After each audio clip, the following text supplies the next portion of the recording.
तस्य भगवतो अरहतो सम्मा सम्बुद्धस्य धम्मरमो धम्मरास धम्मं अनुविचिन्त्य धम्मं अनुच्चरं भिक्खु सद्धम्मं न परिहायति एतेन सच्चवज्जेन होतु ते जयमङ्गलं ते।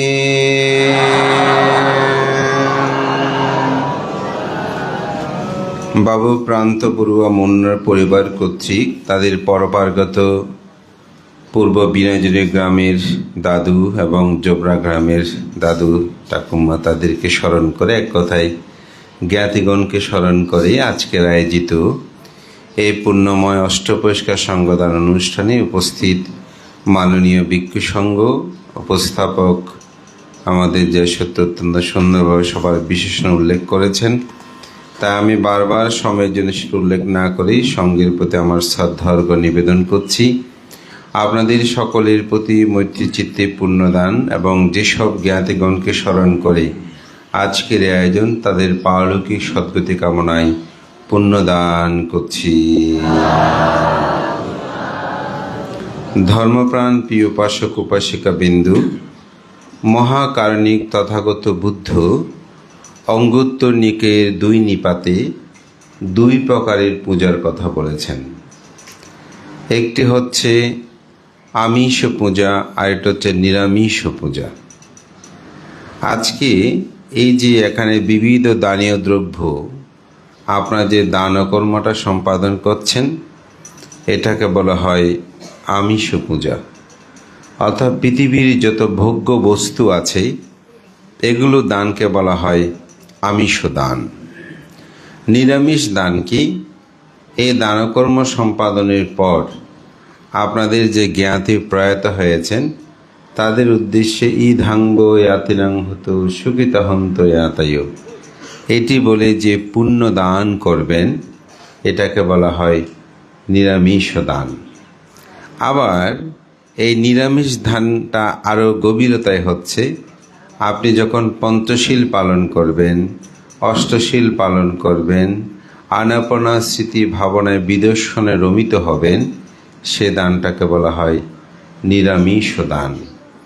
আপনারা সেরকম অনেক দান করেন। কাউকে যখন আপনি বলেন প্রাণী হত্যা করিও না, এটি দান হয়। কি দান? নিরামিষ দান।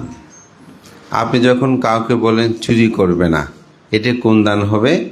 নিরামিষ দান। আপনি যখন কাউকে বলেন যে না তুমি পাপকর্ম সম্পাদন করিও না, ভালো পরামর্শ দান করেন, এটাই হবে নিরামিষ দান। আবার যখন কাউকে আপনি অর্থ দান করবেন, বিত্ত দান করবেন, অথবা জায়গা দান করবেন, বিবিধ খাদ্যদ্রব্য দান করবেন, এটা হচ্ছে আমিষ দান। তো বুদ্ধ জগতে সর্বশ্রেষ্ঠ যে দানের কথা বলেছেন সেটা হচ্ছে নিরামিষ দান। তো এই কথাটা বলার আমাদের সঙ্গমিত্র আজকে পরিনির্বাণ সূত্রের শেষের দিকের কাহিনীগুলো অবলম্বনে তিনি যে পূজার কথা বলেছেন, যেমন আজকে এই স্মৃতিধন্য গোবিন্দ ঠাকুর স্মৃতি মন্দিরে যত বিশাল পূজা অর্ঘ্য আপনি নিবেদন করেন, আপনি যদি আচরণ না করেন, অর্থাৎ নিরামিষ পূজা যদি আপনি না করেন, আপনার পক্ষে প্রশান্তি লাভ করা সম্ভব নয়। তাই তথাগত বুদ্ধ যখন পরিনির্বাপিত হবেন, তখন তিনি একজন ভিক্ষুকে উপলক্ষ করে আমি যে পূর্ব গাথাটি ভাষণ করেছি সেটা করেছিলেন।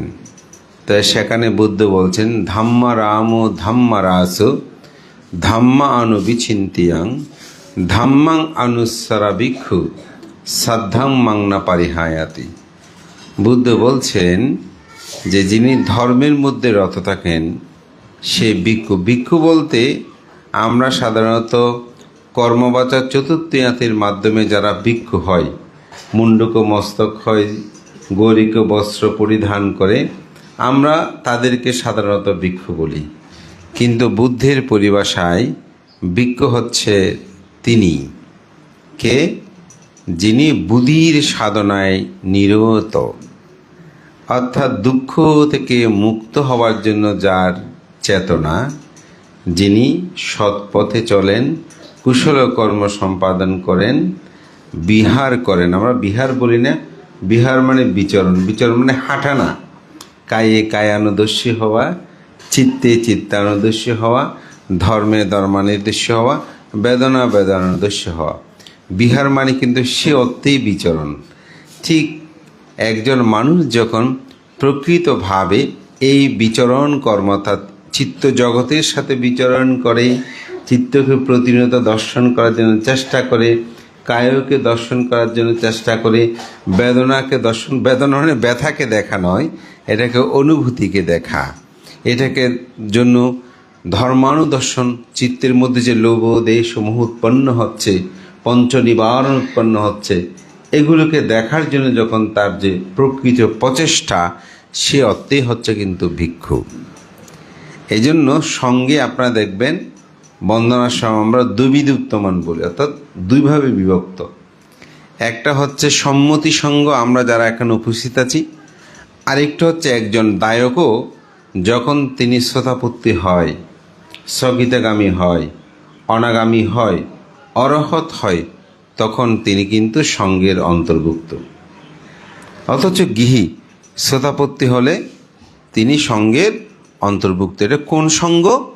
লোকোত্তর সঙ্গ। তবে গৃহী জীবনে থেকে যদি কেউ অরহত হয়, তাহলে তিনি 24 ঘন্টার মধ্যে তাকে এই গেরুয়া বস্ত্র, অরহত ধ্বজ চিবর তাকে পরিধান করতে হবে।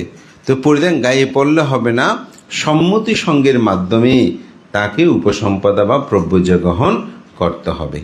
যার কারণে আমরা দেখি বুদ্ধের সময়কালে একজন বাহ্য দার্শনিক, তার জীবন দর্শন, সেখানে দেখা যায় তিনি অরহত হয়েছেন, কিন্তু তার অতীত জন্মান্তর এই অষ্টপরিষ্কারে আজকে দান করছেন, এই অষ্টপরিষ্কারের দানের ফল তার মধ্যে বিদ্যমান ছিল না।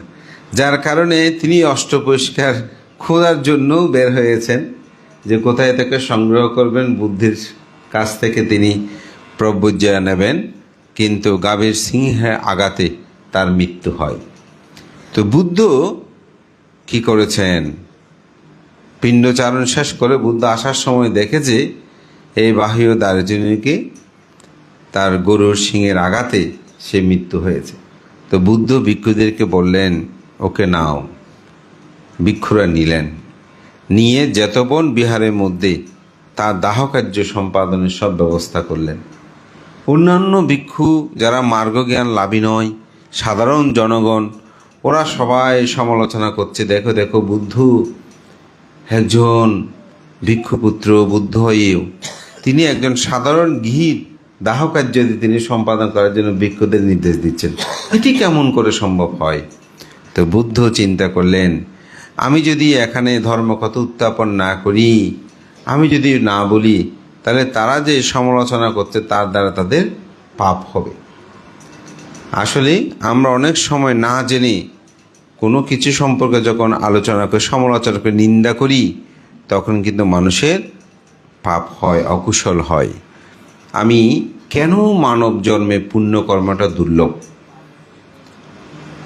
আপনারা জানেন মহামজ্ঞলায়ন, ওনার ওখানে এক দেবকন্যা, তিনি এসে ঝাড়ু দিতেন।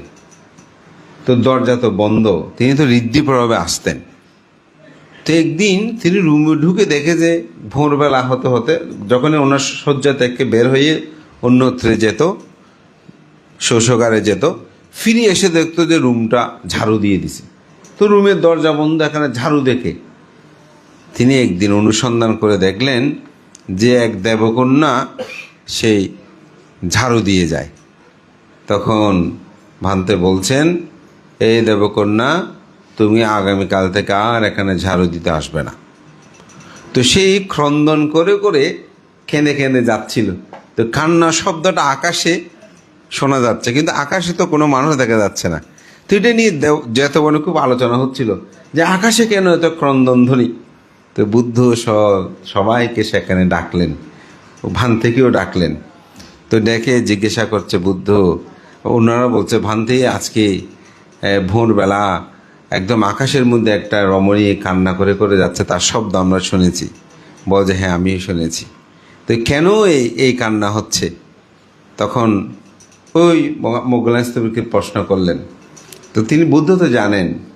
তখন তিনি বলছেন, তথাগত বুদ্ধ আমার বন্ধ প্রকোষ্ঠে, অর্থাৎ আমার দরজা বন্ধ রুমে এক দেবকন্যা এসে প্রত্যেক দিন ঝাড়ু দিয়ে যায়। আমি তাকে ঝাড়ু দেওয়ার জন্য নিষেধ করেছি, সেজন্য সেই দুঃখ করে কেঁদে কেঁদে চলে যাচ্ছে। আমি তো আর পুণ্যকর্ম করতে পাচ্ছি না, সেজন্য সে কেঁদে কেঁদে চলে যাচ্ছে। তো বুদ্ধ প্রশ্ন করলেন, কেন তুমি তাকে ঝাড়ু দিতে নিষেধ করেছ? পরে যে তথাগত বুদ্ধ, আমার রুম তো বন্ধ থাকে, আমি তো ব্রহ্মচারী জীবন যাপন করি। এই বন্ধ প্রকোষ্ঠে যদি কোনো রমণী এরকম সুন্দর কেউ যদি জানালা দিয়ে বা কোনোভাবে দেখে, তখন তো তারা চিন্তা করবে আমার ব্রহ্মচর্য প্রদুষ্ট হয়েছে, তখন তাদের মহা অকুশল হবে। কিন্তু আসলে তো ঘটনা তা নয়, যার কারণে আমি তাকে ঝাড়ু দিয়ে আসতে নিষেধ করেছি। তাহলে এখানে কোন চিন্তা? অপরের কল্যাণ চিন্তা। তখন বুদ্ধ বললেন, সাধু সাধু, হে আমার প্রিয় শিষ্য, তুমি যথার্থ কর্তব্য সম্পাদন করেছ।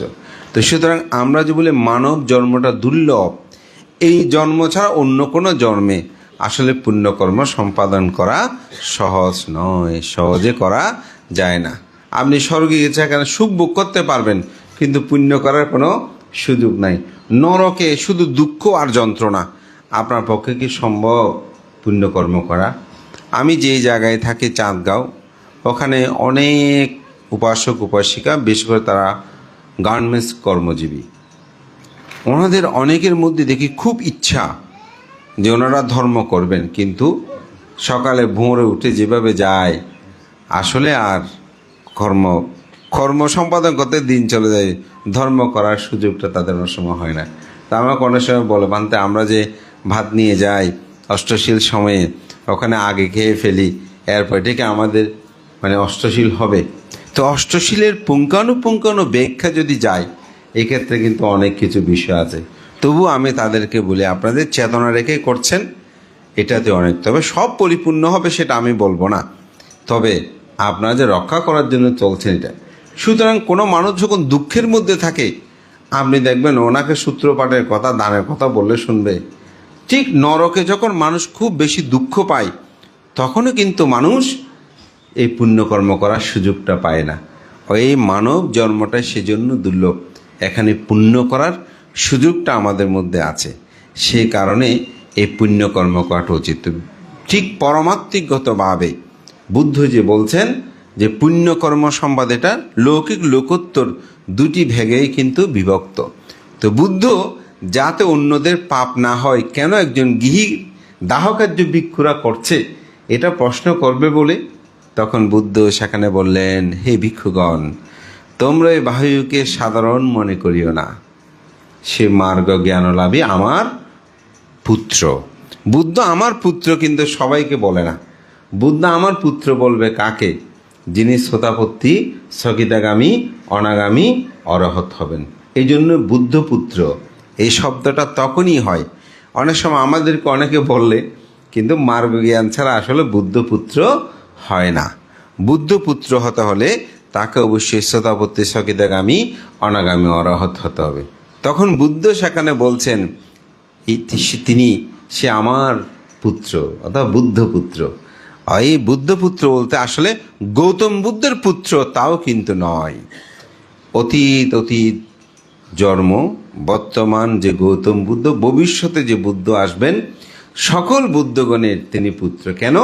কারণ বুদ্ধগণের লক্ষ্য হচ্ছে শ্রোতাপত্তি স্থগিতাগামী অনাগামী অরহৎ মার্গ জ্ঞান লাভ, সে অর্থেই বলছে। তো সেজন্য ভিক্ষু মানেই শুধু যে এই কর্মবাধার চতুর্থিয়াতের মাধ্যমে যারা হয় সেটা নয়, এটা তো সম্মতি সঙ্গের ভিক্ষু। আর লোকোত্তরগতভাবে মার্গ জ্ঞান লাভ করলে সে অর্থেই বলছে ধাম্মারাম ধাম্মারাসু ধাম্মানুবিচিন্তিয়াং, যিনি ধর্মের মধ্যে তন্ময় থাকে, রত থাকে, ধর্মটাকে অনুসরণ করে, সে ভিক্ষু কখনো সদ্ধর্ম থেকে চ্যুত হয় না। সে দায়ক হোক, ভিক্ষু হোক, যে হোক না কেন, ধর্ম তো ধর্মটা কি ভানতে? ধর্ম হচ্ছে দুঃখ কি জানতে হবে, দুঃখের কারণটা জানতে হবে, দুঃখ নিরোধ কি জানতে হবে, দুঃখ নিরোধের উপায় কি জানতে হবে। এই চারটা বিষয় যিনি জানেন, এটাই হচ্ছে আসলে ধর্ম। দুঃখ, আমি একটি বাড়ি চাই, এটা আমার দুঃখ। এই দুঃখের কারণ চাই, তৃষ্ণা। দুঃখ নিরোধ, না চাইলে নিরোধ হবে, তো না চাইলে তো হবে না। দুঃখ নিরোধ, ত্যাগ করলাম, না এ বাড়ি চাই না, উপায়টা যখনই ত্যাগ করেছি আমার দুঃখ কি হয়েছে? নিরোধ হয়ে গেছে। আমার দুঃখ কি হয়েছে? নিরোধ হয়ে গেছে। এই চাওয়াটাই হচ্ছে দুঃখ। এই চাওয়া থেকেই জন্ম দুঃখ, জরা দুঃখ, ব্যাধি দুঃখ, মরণ দুঃখ, অপ্রিয় সংযোগ দুঃখ, প্রিয় বিয়োগ দুঃখ, স্পৃদ বস্তু অলাভত, যাহা চায় তাহা না পাওয়ার দুঃখ। এই 7টি দুঃখকে সংক্ষেপে বলছে পঞ্চ উপাদানখানা দুঃখা, পঞ্চ উপাদান স্কন্দ দুঃখ। এই পঞ্চ উপাদান স্কন্দ দুঃখ কি? রূপ, বেদনা, সংজ্ঞা, সংস্কার, বিজ্ঞান। আমাদের এই জীবন, এক একজন, আমরা এক একজনের পরিচিত না। আমাকে আপনারা বলছেন লোকজিৎ ভান্তে, নিরুধানন্দ, জ্ঞানলঙ্কার। আমার নাম কি আসলে লোকজিৎ? আমার সার্টিফিকেটটা দেখেন তো, সেটা আছে কি না? না, আমি তো 25 বছর আগের লোকজিৎ ছিলাম না, ঠিক না? এখন গত 20 বছর পর্যন্ত আমাকে সবাই লোকজিৎ ভিক্ষু বলতো। তারপরে মস্তবীর বড় হয়, এখন লোকজিৎ মস্তবী বলতেছে। আরে এত পরিবর্তন হচ্ছে কেন আমার? আসলে আমার নাম তো এগুলো একটাই সঠিক নয়, একটাও কি সঠিক নয়। আমার সঠিক নাম হচ্ছে কি? নাম এবং রূপ। রূপ মানে আমার এই দেহ, নাম মানে বেদনা, সংজ্ঞা, সংস্কার, বিজ্ঞান। আমাদের এই দুটাই কি পরিচয়। এই দুটো পরিচয় ভান্তে জেনে কি লাভ হলো আমার? এগুলো তো আমরা প্রত্যেক দিন শুনতেছি, আমার নয় বলতেছি, কিন্তু লাভটা কি হলো? বেনিফিটটা কি? তো বেনিফিটটা আমাদেরকে এখন খুঁজতে হবে। কারণ আমি যে কথাগুলো বলেছি এগুলো আপনারা সবাই প্রায় সময় শুনছেন। নামরূপ রামরূপ, এটা বানতে দেশনা হয় এখানে সবসময় বলে। এখানে একটা কি আছে, এটা মনের মধ্যে ধারণ করতে পারলে উপকার আছে। বানতে কি উপকার আছে? রূপ, এটা সুন্দর হয়, অসুন্দর হয়, এটা মলিন হয়, এটা একসময় সুন্দর লাগে, একসময় অসুন্দর লাগে, এরকম হয় না? আমি যদি বলি এই রূপ আমার নয়, এই রূপ আমার নয়, এই সুখ। চুল না থাকার দুঃখ আপনার মধ্যে থাকবে? চুল পাক না ধরলে কোনো ক্ষতি লাগবে? আমার নয় যে রূপ, এটা আমার নয়, এই লাভটা হচ্ছে ওখানে। আমাকে একদিন বলতে বানতে আপনার চুল তো সব পেকে যাচ্ছে। আমার চুল থাকলো কি না থাকলো কি, পাকা ধরলো কি, সমস্যা তো নাই, প্রতিদিন তো ডেরা করি প্রায় সময় 2-3 দিন পর পর। তাহলে আমার কাছে দুঃখ আছে? নাই। কেন নাই? কারণ আমি বলতেছি চুল তো আমার থাকে না, এই রূপ থাকে না, রূপ আমার নয়। দেখেন আমার কাছে দুঃখ নাই। কিন্তু আপনি যখন বলবেন যে না রূপ আমার, সুন্দর আমার, তখন দেখবেন হাজার হাজার টাকা আপনাকে চুল রক্ষা করতে খরচ করতে হবে, ঠিক না? দেখেন না থাকাটা কোথায়? এটাই হচ্ছে অ্যাপ্লাইং বুদ্ধিজম। প্রায়োগিক বুদ্ধ ধর্মটাকে প্রয়োগ করতে হবে। এক সময় আমি দেখতে খুব সুন্দর ছিলাম, এখন আমার সৌন্দর্যটা নাই। আপনি যদি বলেন যে আমি তো আসলে আমি নয়, এই রূপ তো থাকলে এটা অনিত্য হবে, দেখবেন আপনার কাছে আর দুঃখ উৎপন্ন হবে না। বেদনা, সংজ্ঞা, সংস্কার, বিজ্ঞান, এই 4টি মিলে হচ্ছে নাম। আমি আজকে এটা চাই, ওটা চাই, এটা নাই, ওটা নাই। আরে কি চাইব? আমার সব কিছু তো অনিত্য, আমার চাওয়াটা তো অনিত্য। এক সময় খুব চকলেট খেতে ইচ্ছে করতো, এখন চকলেট খেতে ভালো লাগে না। এক সময় মাংস খেতে ইচ্ছে করতো, এখন মাংস খেতে হয়। জীবনটা তো একটু পরিবর্তনশীল, চিত্ত তো পরিবর্তনশীল। একসময় একজনকে ভালো লাগে, আবার একসময় একজনকে ভালো লাগে না। আমার মনও পরিবর্তনশীল না, নামটা পরিবর্তনশীল না। সুতরাং যাকে ভালো লাগছে না তার জন্য এত মন খারাপ করার কি আছে? যাকে ভালো লাগছে বলে আমি মনে করতেছি, কিছুক্ষণ পর তাকে ভালো নাও লাগতে পারে। তাহলে আমার মনও কি পরিবর্তন। সুতরাং আমি আমার নয় বলে তো আমার মনও এরকম পরিবর্তন হয়। এই সত্যটা যখন মানুষ উপলব্ধি করে, তখন কেউ দুঃখ দিলে আমি আমার তো নয়, সে দুঃখ দিলে আমার কি আসে যায়। এই অনুভূতিটা এমনভাবে একজন সাধক অনুভব করতে পারে, তখন তার চিত্ত অষ্টলোক ধর্মের মধ্যে কম্পিত হয় না। লাভ অলাভ, যশ অযশ, নিন্দা প্রশংসা, সুখ দুঃখে তার চিত্ত কি হয় না, বিচলিত হয় না। তখনই তিনি সে অমিত সুখ, নির্বাণ সুখ উপলব্ধি করতে পারেন। এটাই হচ্ছে বুদ্ধের আদর্শ, এটাই বুদ্ধের শিক্ষা। তাই আজকে আমি মনে করি প্রান্ত বড়ুয়া তার পরিবার, তারা যে তাদের পরপারগত জ্ঞাতিগণকে স্মরণ করে আয়োজন করেছেন, তারা এখানে আমিষ দানও করছেন, নিরামিষ দানও করবেন। আমিষ দান এই ভোগ্য বস্তুসমূহ, আর নিরামিষ দান আমরা যে ধর্ম কথা বলেছি, আপনারা যে সেগুলো শোনেন, কিঞ্চিত যদি কেউ এটাকে উপলব্ধি করে অনিত্য ভাবনায় নিজেকে নিমগ্ন করতে পারেন, যতক্ষণ শুনেছেন ততক্ষণ অন্ততপক্ষে আপনারা যদি পঞ্চ নিবারণ শূন্য থাকেন, ততক্ষণ কিন্তু আপনাদের কি হয়েছে, পুণ্য হয়েছে। এবং জ্ঞাতিগণকে পুণ্যদান করবেন। তো দাতাসহ পরিবারের সকলের প্রতি সঙ্গের পক্ষ থেকেই আমি আশীর্বাদ পুণ্যদান করছি। আপনারা এই সুন্দর আয়োজনের মাধ্যমে জ্ঞাতি পূজা এবং সাথে সাথে নিজেদেরকে আত্ম উপলব্ধির মাধ্যমে রূপ অনিত্য, নাম অনিত্য, এই চিন্তা চেতনায় ধর্মকে প্রতিনিয়ত অন্তরে ধারণ করে অন্তপক্ষে পঞ্চশীলটা রক্ষা করে চলবেন, এই আহ্বান জানিয়ে, এবং সকাল সন্ধ্যা দুবেলা বন্দনা, ছেলে মেয়েদেরকে সাথে করে নিয়ে একটু বন্দনা করাবেন, তারা যেন বিপদগামী না হয়। তাদেরকে ডাক্তার, ইঞ্জিনিয়ার এগুলো সব করান, সাথে সাথে তাদেরকে বিনয়ী যে সুশিক্ষিত, তাদেরকে বিনয়ী করবেন, নম্রতা ভদ্রতার শিক্ষা দেবেন। দেখবেন পরিবারের মধ্যে শান্তি বিরাজমান থাকবে। বিশ্ব অমুক শান্তি, এগুলো নিয়ে আমরা হয়তো চিন্তা করে শেষ করতে পারবো না, কিন্তু নিজের পরিবারটার যদি সবাই শীলবান হয়, জ্ঞানবান হয়, অন্তপক্ষে ঘরের মধ্যে ঢুকলেই আপনি শান্তিটা খুঁজে পাবেন। আমি এই আহ্বান জানি আপনাদের সকলের উত্তর শ্রীবৃদ্ধি কামনা করে আমার নাতি দীর্ঘ ধর্মকথা এখানে শেষ করছি। জগতের সকল প্রাণী সুখী হোক।